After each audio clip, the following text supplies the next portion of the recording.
नमस्कार दोस्तों, जय जोहार। मैं कौशल तिवारी बोल। अब तो भारत सरकार यानी मोदी सत्ता ही खोलने लगी है। एक के बाद एक आ रही रिपोर्टों ने छत्तीसगढ़ में चल रही सरकार और उसमें बैठे मुख्यमंत्री विष्णुदेव साय के दांव की कलई खोल दी है। हमने पिछले दिनों आपको बताया था कि शिक्षा के क्षेत्र में किस तरीके से शिक्षा मंत्री धर्मेंद्र प्रधान ने छत्तीसगढ़ की कलाई खोलते हुए बताया कि देश में छत्तीसगढ़ का नंबर नीचे से तीसरा है। तो अब एनसीआरबी की रिपोर्ट ने भी सरकार के दावों की कलई खोल दी है। अपराध को लेकर जो आंकड़े दिए जा रहे हैं वह बेहद ही चौंकाने वाला है, लेकिन इससे भी बड़ा चौंकाने वाला और हैरान कर देने वाले आंकड़े हैं किसानों की स्थिति को लेकर। एनसीआरबी यानी राष्ट्रीय अपराध रिकॉर्ड ब्यूरो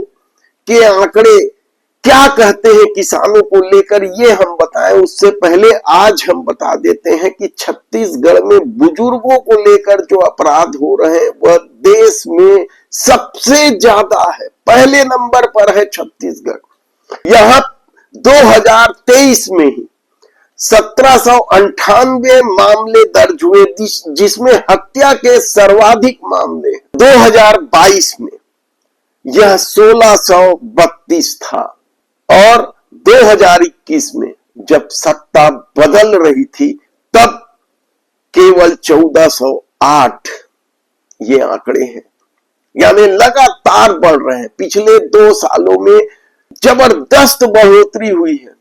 और यही नहीं, उन्हें न्याय देने के मामले में भी छत्तीसगढ़ सरकार फिसड्डी साबित हुई। लंबित मामले लगातार बढ़ रहे हैं। बुजुर्गों की हत्या, बुजुर्गों के साथ विवाद, मारपीट, बुजुर्गों के साथ साइबर ठगी या अकेले पाकर लूट लेने की घटनाएं लगातार छत्तीसगढ़ में बढ़ते चले जा रही है और सरकार अपनी पीठ थपथपा रही है कि कानून व्यवस्था सब बढ़िया है। हालांकि हमने समय समय पर आपको बताया है कि छत्तीसगढ़ में कानून व्यवस्था की बदतर स्थिति के लिए सरकार की वह नीति है जिसके तहत वह छत्तीसगढ़ को नशे में डुबो देना चाहती है। तब ऐसे में एनसीआरबी किसानों को लेकर क्या कहती है? देश भर में बुरी स्थिति में छत्तीसगढ़ का नंबर है। क्यों? सरकार का तो दावा है कि वह सबसे ज्यादा कीमत पर धान खरीद रही है, लेकिन क्या सिर्फ धान खरीद लेने से किसानों की स्थिति सुधर जाएगी या प्रधानमंत्री नरेंद्र मोदी के द्वारा 6,000 रुपए साल में सम्मान निधि दे देने से किसानों की स्थिति सुधर जाएगी? समय पर खाद, समय पर डीएपी, यूरिया नहीं मिल रहा है किसानों, समय पर पानी की सुविधा नहीं मिल रही है और सरकार उपज खरीदने का दावा करके अपनी पीठ ठोक रही, जबकि एनसीआरबी की रिपोर्ट खुद यह पोल खोलते नजर आ रही है साय सरकार की। याद कीजिए आपकी 2014 जब देश के प्रधानमंत्री नरेंद्र मोदी ने सत्ता संभाली थी तो दावा किया था कि किसानों की आय 2 गुनी हो जाएगी।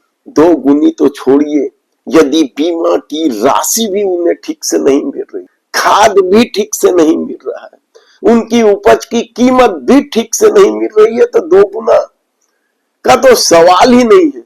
केवल प्रॉफिट में आ जाए किसान, ये बहुत बड़ी बात। और एनसीआरबी की रिपोर्ट ने मोदी सरकार की कलई खोल दी है और मोदी सरकार की नहीं, छत्तीसगढ़ सरकार की भी रिपोर्ट खोल दी है। 2023 के आंकड़े बता रहे हैं, 2023 में ही पूरे देश में 4,690 किसानों ने आत्महत्या की, जिसमें महाराष्ट्र अभी भी टॉप पर है। वहां भी डबल इंजन की सरकार है।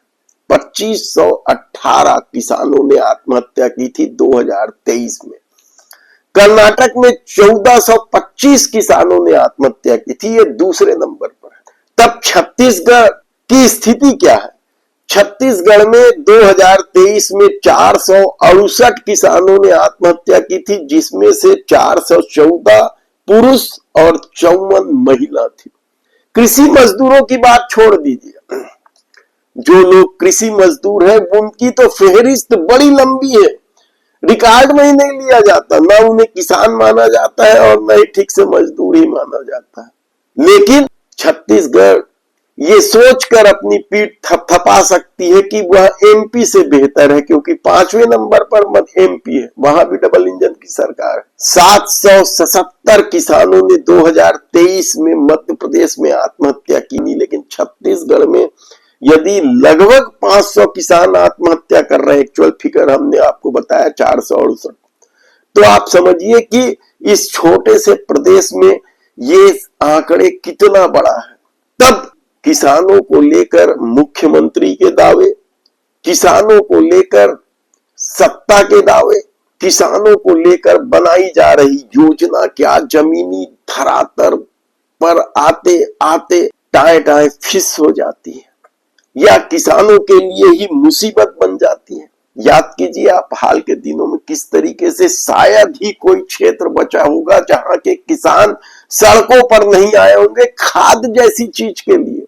ये हमारा डाटा नहीं है और न ही किसी विपक्ष के लोगों का डाटा है, ये डाटा तो एनसीआरबी का डाटा है, भारत सरकार के अपने ब्यूरो का डाटा है, राष्ट्रीय अपराध ब्यूरो का।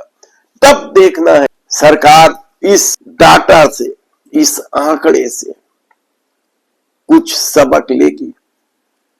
धन्यवाद।